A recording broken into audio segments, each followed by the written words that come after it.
Next up, we talk about control flow, focusing on conditionals to begin with.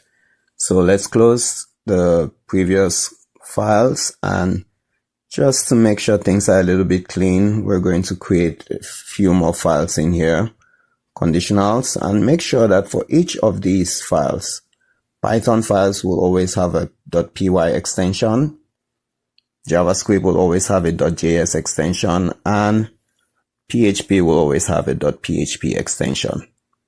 Now, before we jump into conditionals, it's always useful to be able to handle input. We've had some output already with the hello world being printed on the screen. So we'll need to be able to understand the importance of operators as well as expressions along the way. So to get an input for Python, we use the input built-in function. So that input takes in a prompt, what is actually going to be displayed on the screen before the input is accepted. So we assign that input to a particular variable. In this case, on line 7, we call it age. And that can also be casted because every input that is received in Python is a string. That is true for JavaScript as well. So for JavaScript, we're going to assign the age to be received as a string, but we're using a prompt built-in function instead of input. Once we've accepted that input, we can now parse it using parseInt to convert it from a string to an integer, similar to how we are casting the int in the Python code. All of this can be done in a single line of code. It's up to you, your preference. Down in the comments, you can let me know which you prefer. If you would like to nest this function or do it in 2 lines of code. Now, let's jump onto PHP. Remember, for PHP, we always need our PHP tags. These tags are interpreted by the PHP interpreter on the server. The code is run on the server before it's sent alongside with the results, everything else to the front end. Now, for PHP, we use a different type of built-in function called readline. They all do the same thing, they just have different names. Also, remember your semicolon at the end of the statement. Just like JavaScript and Python, we get to cast the input, which is going to be a string. So we use the int function in parentheses to do that with PHP.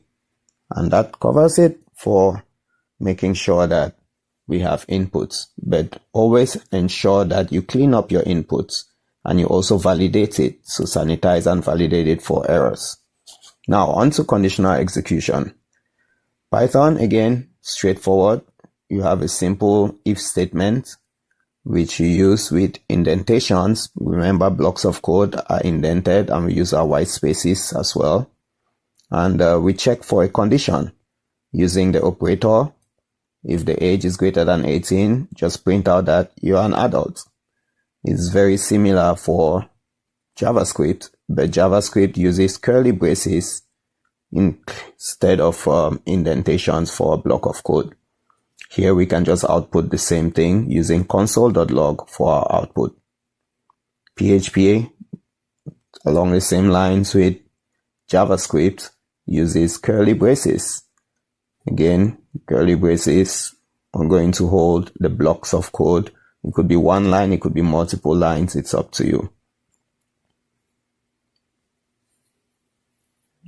For our output, we use the echo, should I say, keyword to be able to output that you're an adult.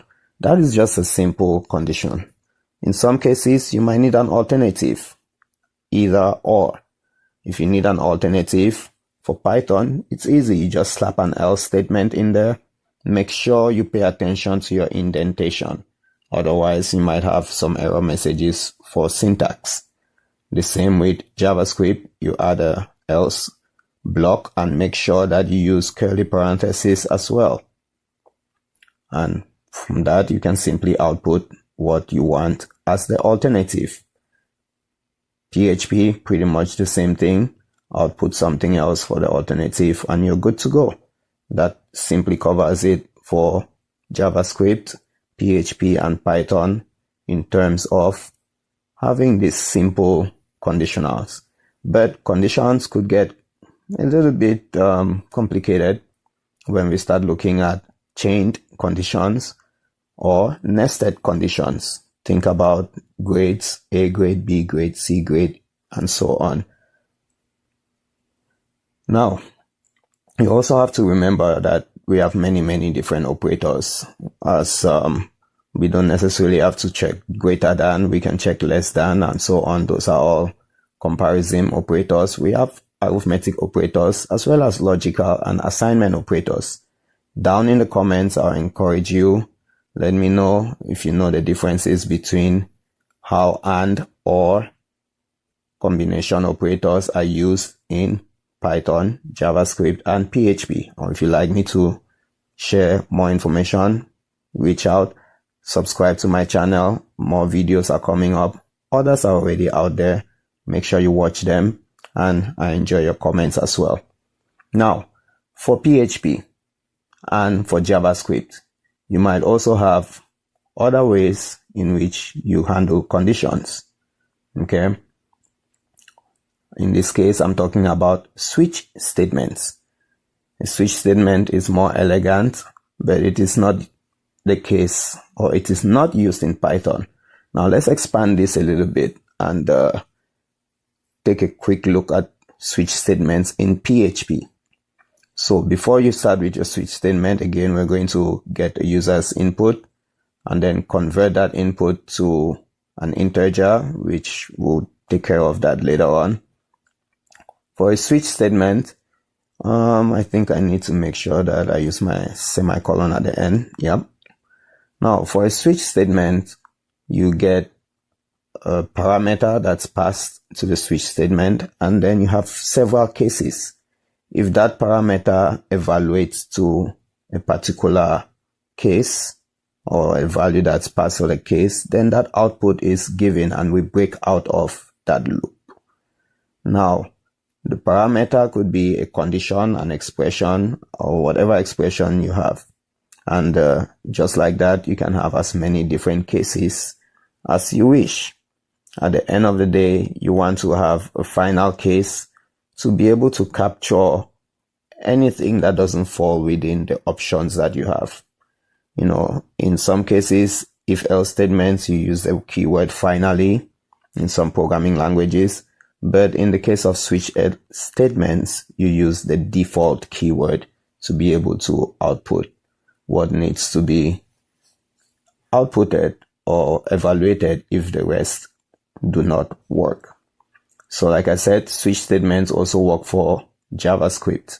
So pretty much the same syntax. You just have to remember that the way you define your variables and also your semicolons at the end, including also casting the value that is inputted from a string to an integer.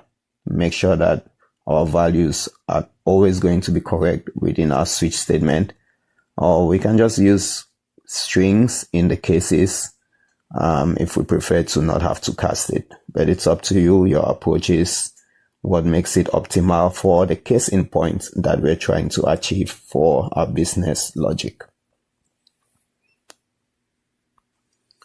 So once again, you might want to leverage the use of your IDE or code editor to be able to make major changes together, you know, shortcuts, copying lines, searching and replacing values, and so on and so forth. Now, for PHP, or rather for Python, we don't use a switch statement. Instead, we use an Elif, which is short for else if statement. So once again, we go ahead and grab input, convert it into an integer. The simple if statement, this time around, we're using two equal signs, which is a comparison operator and not an assignment operator. So we compare the entry date. If it's 1, we go ahead and print out Monday. We do the same if it's 2, print out Tuesday, and so on and so forth. At the end of the day, instead of using the default we use the else to capture anything else that is not 1 to 7. And that answers our question for while, or should I say switches.